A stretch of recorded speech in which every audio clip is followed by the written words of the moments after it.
Welcome to Lecture 8 of Industrial Electricity. Today we're going to continue our discussion of alternating current. We're going to be covering Chapter 7, Part 2.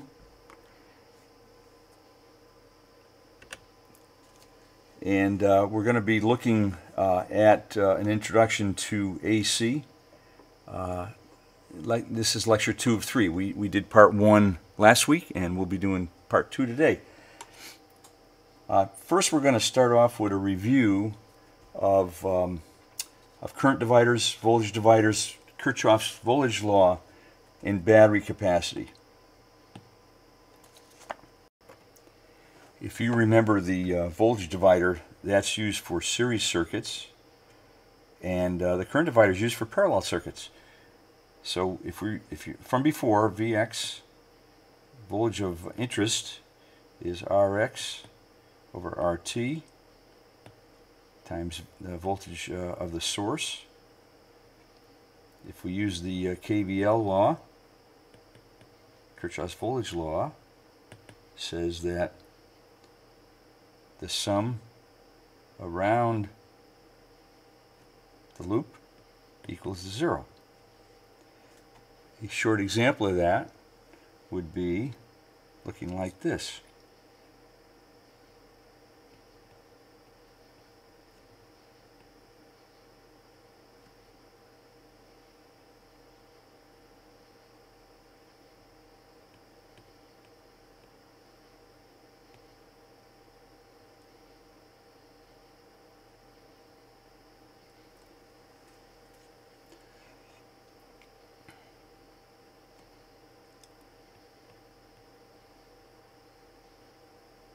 R1, and this is 2 volts. So if we were a observer over here, if you can see that behind my head, let's see if I can duck a little bit. There's an observer. He's going to look into the circuit this way, into the bottom of the battery. So we could write the equation for this loop then as minus 12 plus VR1 plus 2 volts. Remember, going into a battery from the negative side is the plus. From the positive side is a plus. Going in from the short side or the negative side is a minus. Okay. Plus VR2 equals 0. And so that's how we would write the Kirchhoff voltage law for that loop. And then in the parallel circuit, we have I of x. Let's go back to yellow here.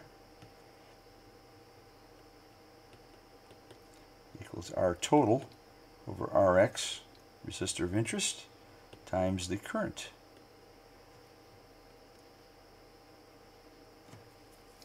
So for Kirchhoff's current law,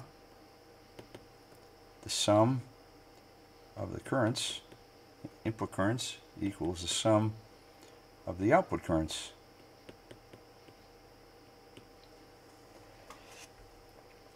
So looking at this, we could have a node with minus 2 amps, another node with minus 10 amps, another node with 2 amps, and this is X.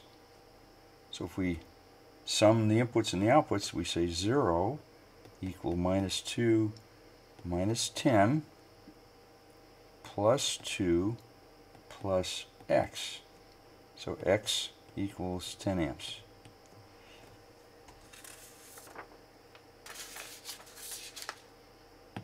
Next thing we're going to talk about is battery capacity.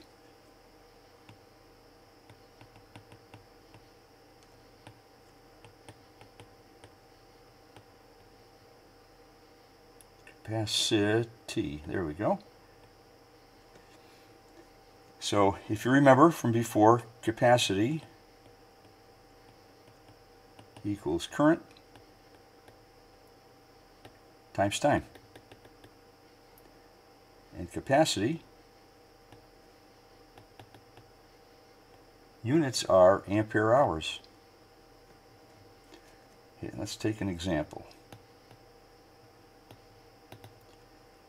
If we have 200 ampere hours, which is capacity,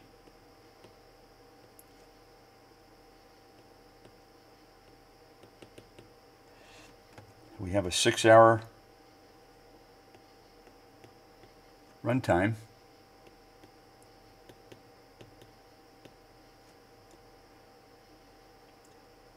So plugging it into our formula for capacity, we have 200 ampere hours, and that's equal to I times 6. So I equals 200 divided by 6, and this equals 33 amps. So that's the end of a quick review. Now we'll get into what we really wanted to talk about today is the part 2 of AC.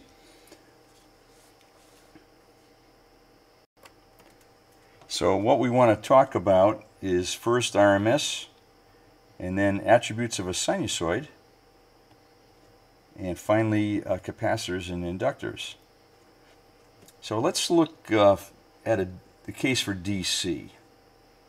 So we have a DC waveform at 12 volts over time. So basically, in direct current, DC, we have 12 volts forever and ever.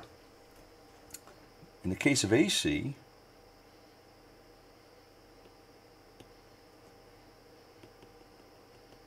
we have a varying voltage that varies over time.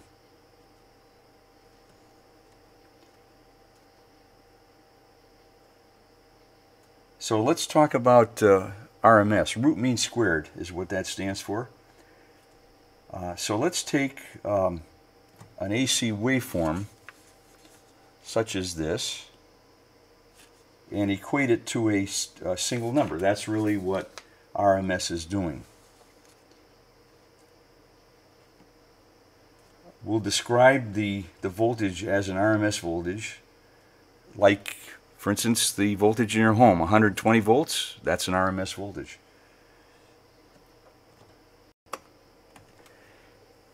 So we'll measure the voltage of my home here. We got a DVM up here set for the alternating current, or alternating voltage, I should say. We'll check the voltage.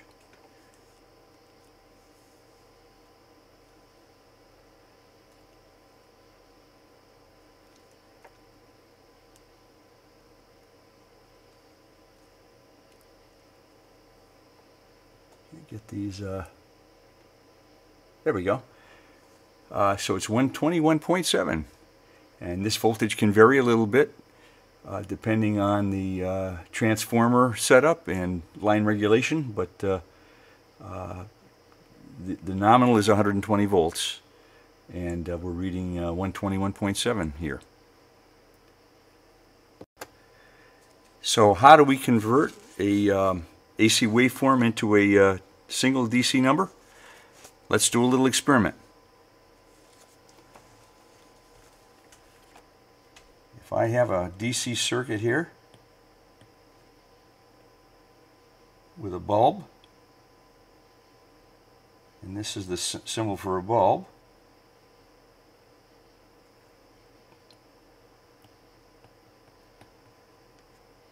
I have an observer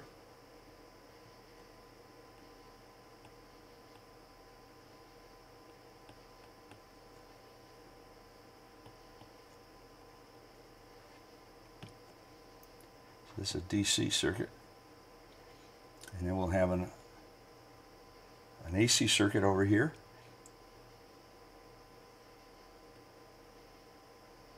the bulb, and a variable AC supply.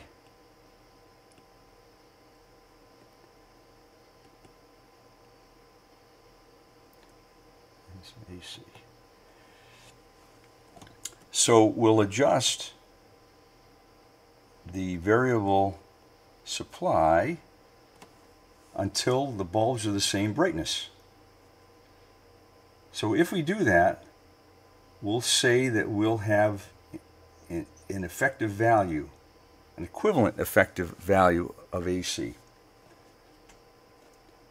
So now we can write the RMS equation, root mean squared, equals VP, the peak value, peak voltage,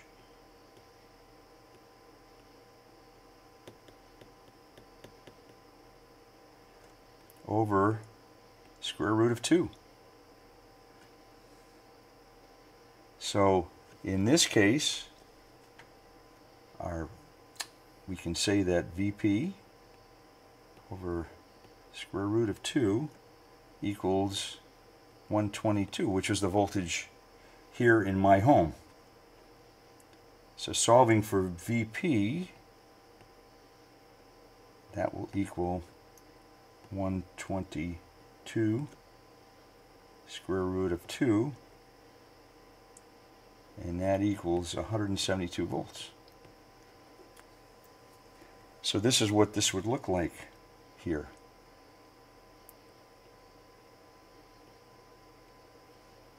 We have our AC waveform, 60 Hertz, and VP, that's the peak voltage, would be 172, and then it would go to a minus 172 at the bottom of the waveform.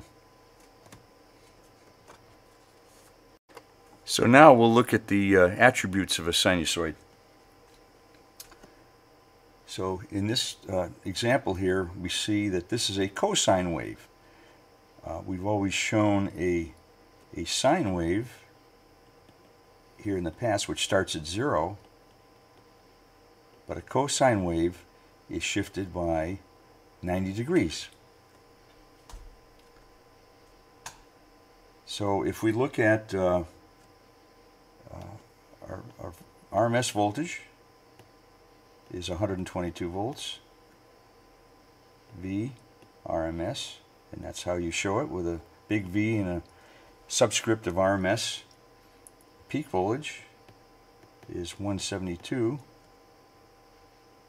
volts peak, and then we can also describe that voltage as a peak-to-peak voltage, which is V peak to peak, and that's 2 times 172, or I believe it's 344 volts peak to peak.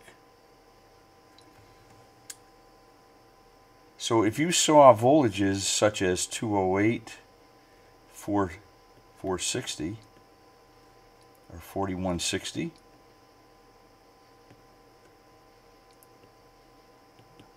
assume those would be RMS voltages.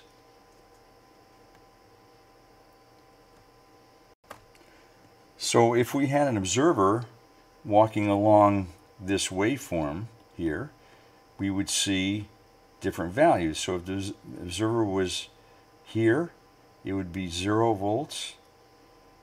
If it was over here, it would be 0 volts.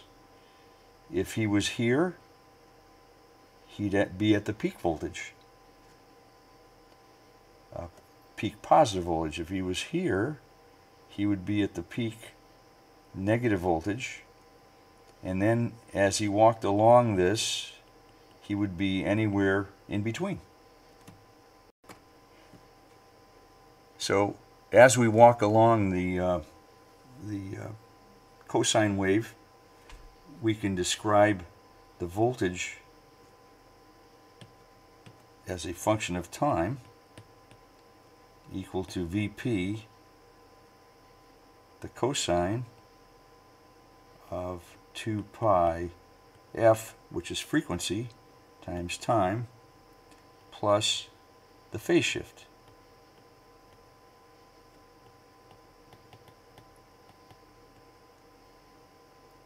So what phase shift is if we had voltage and current aligned together, they would look like this. But if we rotate, we have phase shift plus and we have phase shift minus. And as we'll see in this lecture, we'll talk about the differences between a capacitor and inductor.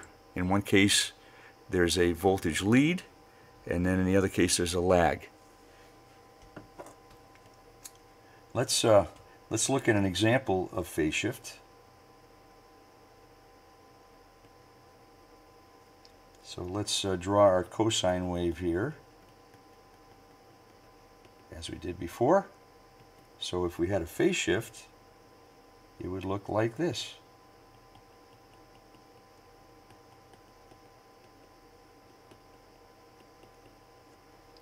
So this is a delayed waveform.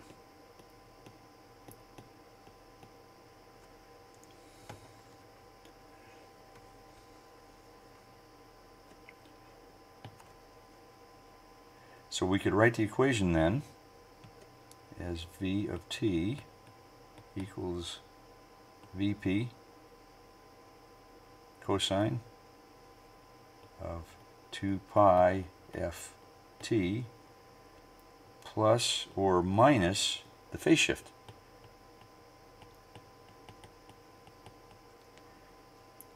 Where this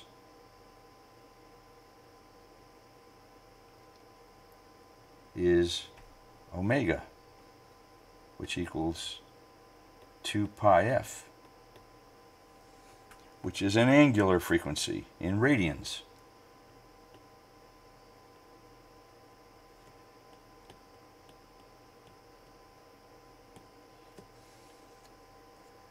So let's look at our house power example. So we have 120 volts AC at 60 hertz, the frequency of the power. Omega is equal to 2 pi f equals to 2 pi times our frequency, which is 60 hertz, right here. And that equals 377, and that's radians per second. So then V of t is equal to 171 cosine of 377t.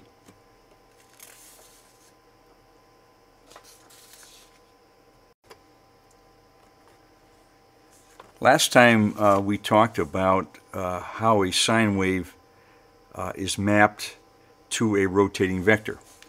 So we take this example here. We have a sine wave with a maximum and then 0 along the axis of time, and that would map into a rotating vector like this. So the vector would rotate this way around the axis, and so thus we have a real axis and an imaginary axis. It's also related to a motor coil. If you remember the last time we talked about this, we have a motor,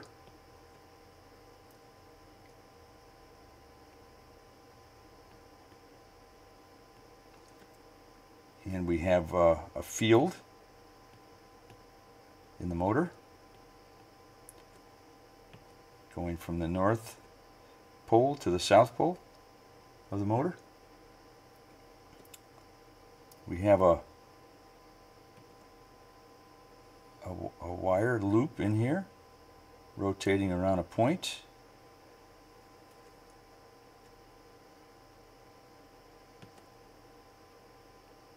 Like so.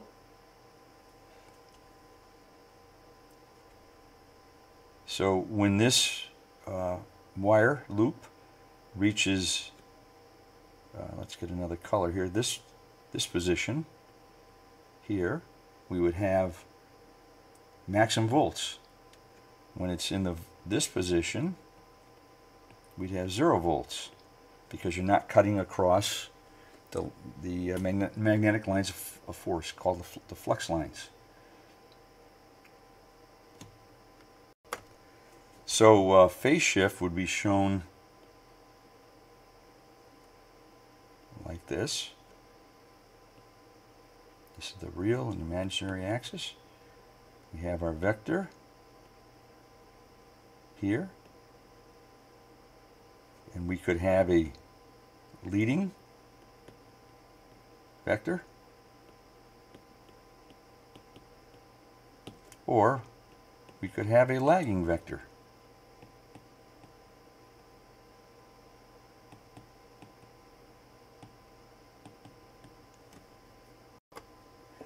Now I'd like to talk about capacitors and inductors. So a capacitor, as you know from the symbol, is this, which is two metal plates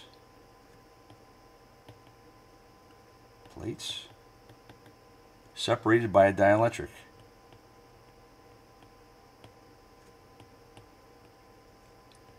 And that dielectric can be various materials, including air, which is a dielectric, or other materials like mylar, and other plastic materials, anything that does not conduct electricity through it, but can hold electricity on its surfaces.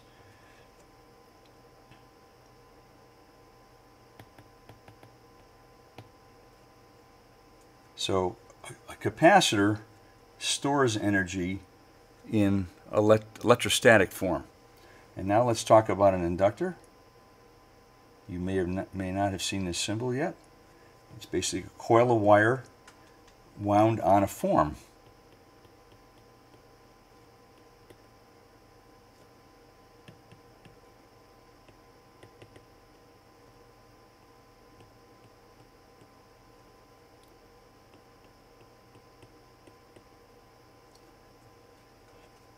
And if we look at a coil from the side view,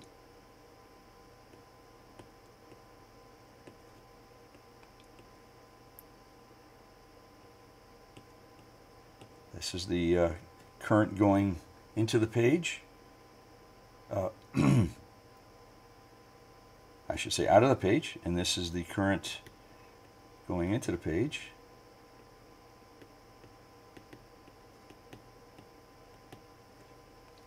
And this would be the direction of the lines of force.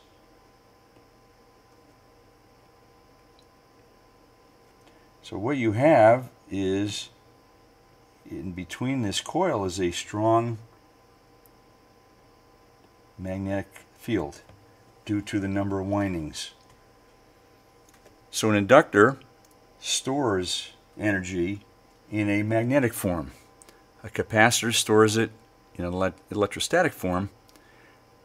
An inductor stores it in a magnetic form. In the future, we'll be performing a lab similar to this setup here. We'll have a 10-volt voltage source, a switch, a 2-ohm resistor, and a 10-farad capacitor. And the object will be to measure the voltage across the capacitor. So at t equals 0, the voltage across the capacitor equals 0. So what happens when we close the switch? When we close the switch, the voltage will increase to the voltage source, which is 10 volts. But this is what it'll look like.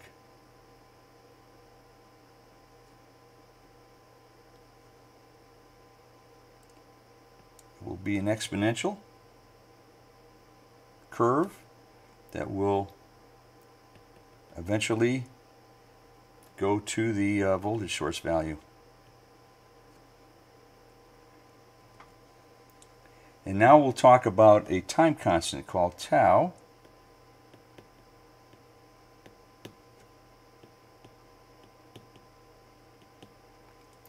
And tau equals the resistance, 2 ohms, times the capacitance, which is 10 farads. So if we substitute those values in for R and C, so 2 times 10 equals 20 seconds. That's a long time constant, isn't it? But it's but in this circuit you have a very large capacitor. 10 farad capacitor is very, very large. Typically we don't use capacitors that big. In smaller circuits they're in the microfarad range or nanofarad range. But this one's a big one, and it will take 20. The RC time constant is 20 seconds. So what is a time constant? A time constant is one time constant, 1 tau, is 63.2% of the maximum value. Okay, if we talk about 5 tau, 5 time constants, that would in this case equal 100 seconds. And that's what normally is known to be the full maximum voltage on a capacitor. So it's 5 tau, in this case 100 seconds. So the voltage on the capacitor can be represented in this way. Voltage on the capacitor is a function of time equals Vs, and that's 1e to the minus 1 minus e to the minus t over tau. So be sure to put this equation on your note card. So if we solve for Vc at t equals 5, we get Vc at 5 seconds equals 10 times 1 minus e to the minus 5 over 20. We can solve this on the calculator. 10 parentheses 1 minus, and e would be shift ln, and that would be minus 5 divided by 20. And we have to close the parentheses, so we actually have to hit this button. That drops it back down.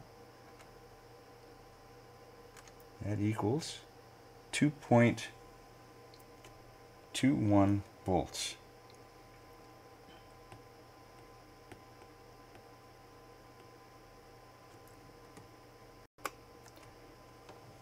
Now let's look at inductors. The charging of an inductor is a function of current, not voltage, as it was in a capacitor. So it too will be an exponential function. It looks something like this, where it charges up to a maximum value. And in this case will be Vs over R. So the maximum current is Vs over R. So we can write the equation for the current in the inductor as a function of time equal to Vs over R, the maximum current, times 1 minus e to the minus t over tau, where tau is equal to L over R. And so that's called the inductive time constant. Let's look at an example. We have a simple circuit here, switch, resistor, and an inductor. It's 5 ohms. The inductor is 2 henries. So tau, time constant, equals 2 over 5, and that equals 400 milliseconds.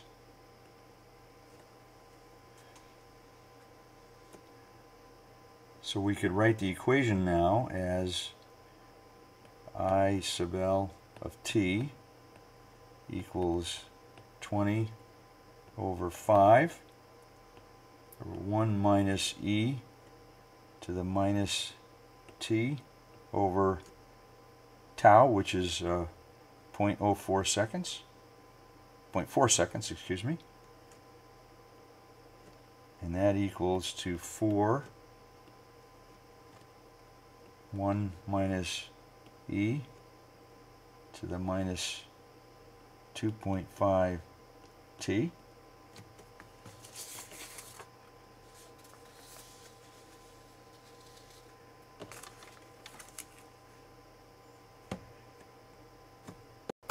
So now as an example, let's solve for t equals 300 milliseconds. So I sub L 0.3 equals 4 times 1 minus e to the minus 2.5 times 0.3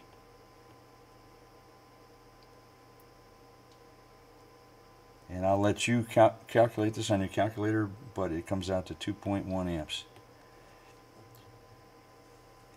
So fully charged at 5 tau, I'm sorry, it will be fully charged at 5 tau. At 1 tau, it'll be 63% charged. So let's look at what that looks like for an inductor. This is an inductor. And also for a capacitor.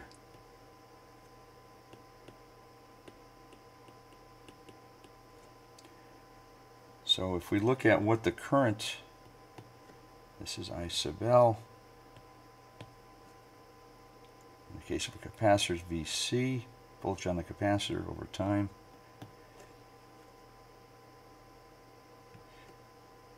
So if I look at what the current looks like as we close the switch, we're going to see a spike like this, and then the voltage will decay.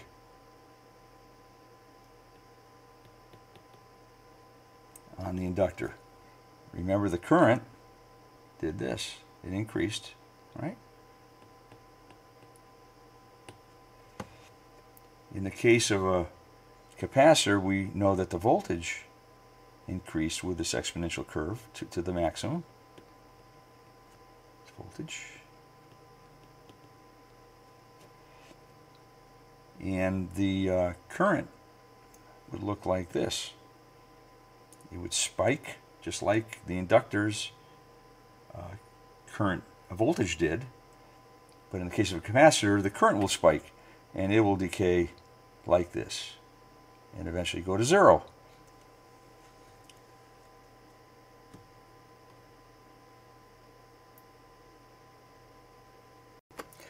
A good way to remember this is Eli, the Iceman.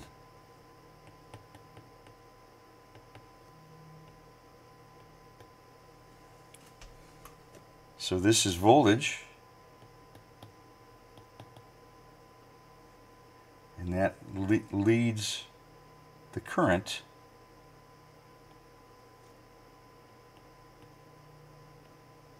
in an inductor.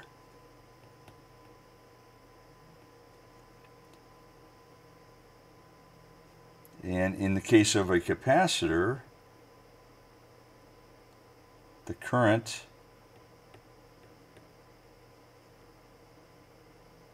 leads voltage. And this is for a capacitor.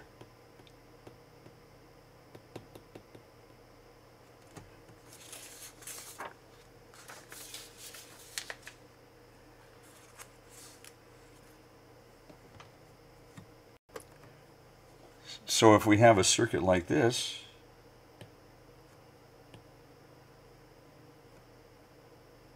resistor and an inductor, Eli would apply.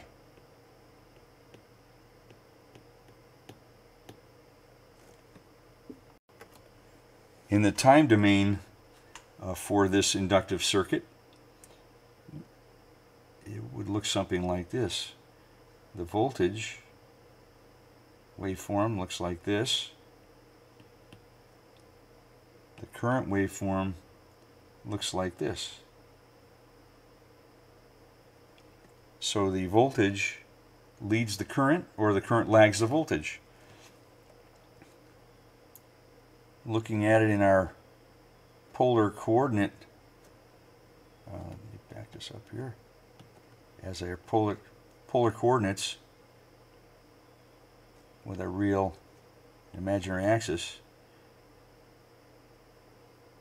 we see a vector on the real axis, and we see a lag of the current at a phase angle. That's a minus angle. So add these terms to your vocabulary. Reactance is how much, and impedance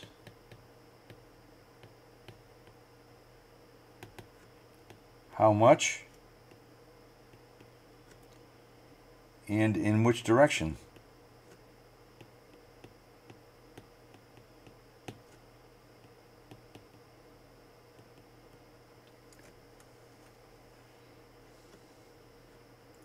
So if we look at the reactance of an inductor, we call it X sub L equals 2 pi FL, and so XL equals omega L. Remember our radiant frequency, which is this. In the case of a capacitor, the capacitive reactance equals 1 over 2 pi FC, and X sub C equals 1 over omega C. Let me just draw this, I think, right at the edge here. 1 over omega C. So as an example, let's find the reactance of a 200 millihenry inductor in a 60 hertz system. So we know that reactance of the inductor equals 2 pi FL, which equals 2 pi times 60 hertz, that is, times the inductance, 0.2 henries, and this equals 75.4 ohms. I'll let you calculate this on your calculator. We won't do it here today. So now let's look at the reactance of a capacitor. as an example. Find a capacitor that has a 400 ohm reactance at 1 kilohertz. So a capacitor, so X sub C, so we have 400 ohm reactance. So Xc equals 400 ohms at 1 kilohertz. So X of C equals 1 over 2 pi Fc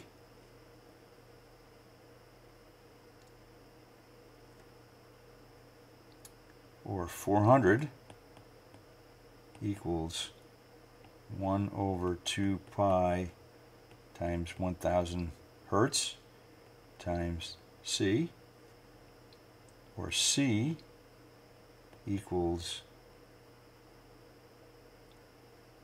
1 over 2 pi 1000 hertz times 400, the capacitive reactance, and then C would equal 400 nanofarads, which is equal to 400 times 10 to the minus 9th farads. So basically we are done with what I wanted to cover today. I'd like to do a little look ahead to see kind of where this is going. So if I drew a circuit like this with a 10 volt voltage source, a 4 ohm resistor, and a capacitor with 400 ohms of reactance, and we want to look at the voltage across the capacitor, we'd be tempted to say that V out here, V out is equal to 5 volts with a basically a voltage divider. Well, wrong. Because there's a phase shift between the voltage across the resistor and the voltage across the capacitor, they are not equal.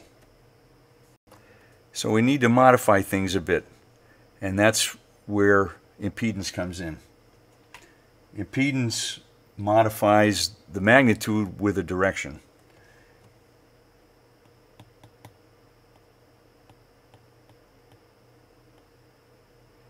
So if we look at our real and imaginary axes here again, we see that a resistor is pure real, it's on the x-axis. A capacitor would be down here because it has imaginary parts and in a negative direction. An inductor would be up here with real and imaginary parts with a positive direction of angle.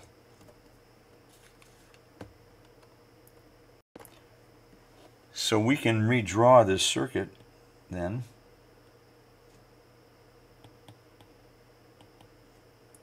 as a 400 ohm resistor and the capacitor, 400 ohms. So now the capacitor will look like 400 with an angle of minus 90 degrees. So we could look at this on our real and imaginary axes.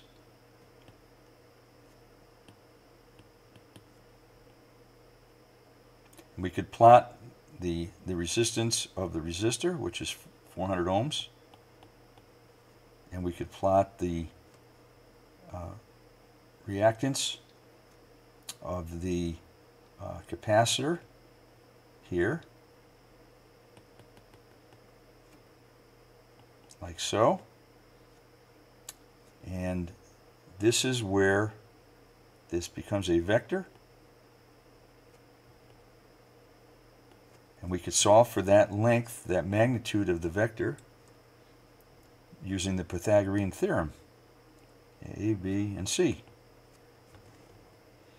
So we could say C, and this is the hypotenuse, or the length of this vector, not a capacitor, is equal to square root of a squared plus b squared, and that equals square root 400 squared plus 400 squared, and that equals 565 ohms.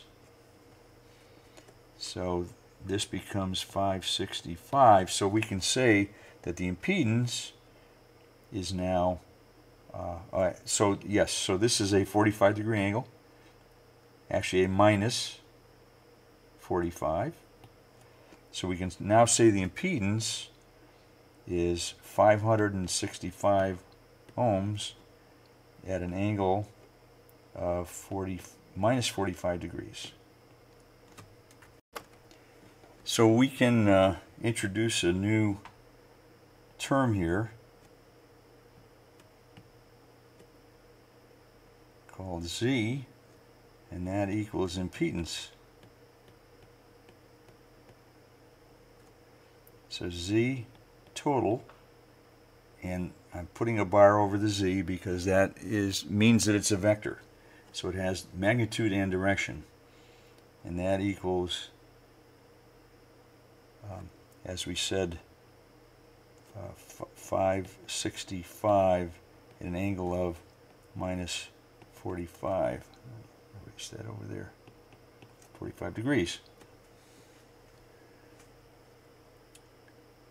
So we can say then from our circuit, going back to that, is Z total equal to 400, which is the resistor's value, plus 400 at an angle of minus 90, which is the capacitor's value. And we can use our calculator to manipulate these complex numbers. So what you need to do is put it in complex mode. So you hit mode, and then 2 is complex. So now we're in complex mode, and then we can hit shift 2, and that shows us we would be interested in 3, which is the magnitude with an angle, and 4, which is the rectangular coordinates in the real imaginary plane. So we'll start with 4. I'm sorry, we'll start with 3. Okay, if we hit 3. So now we can put in 400 plus, and we would hit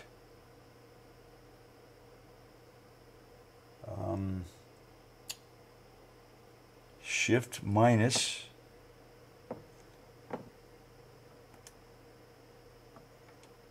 which gives us our angle, and that would be minus 90. I should say 400. Let's try that again. So we have 400 plus shift minus, didn't do that here. 400 plus 400 shift minus, which is the angle, and that would be minus 90.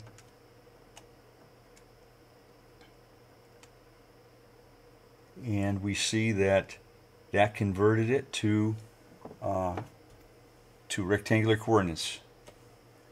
400 plus 400i. So this equals this. It also equals 400 minus j or I 400.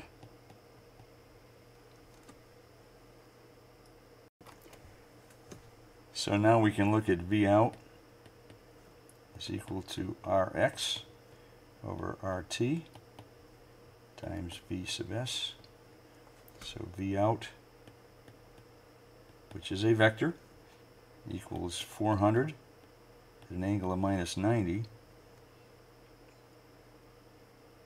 over 565, which was our hypotenuse, at an angle of minus 45, times 10 at an angle of 0. And you can plug this into your calculator, just like we just did, and that would equal 5 minus J5, which also equals 7.08 at an angle of minus 45. So this would be the rectangular coordinates.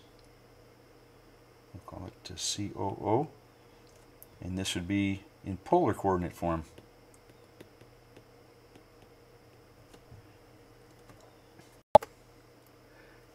All of this leads into our next discussion of three-phase systems, which three-phase runs our world. If you look at our power system, it's all three-phase.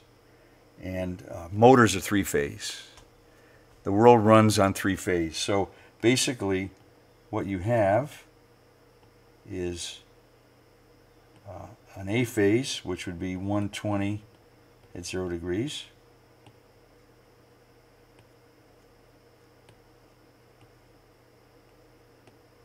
A B phase, which would be 120 volt at a minus 120 degrees.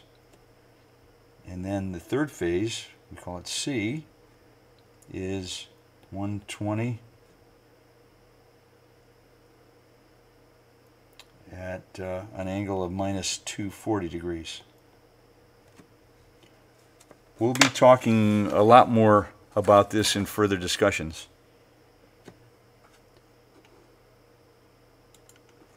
So that wraps it up for the day. Have a good day, and we will see you next time.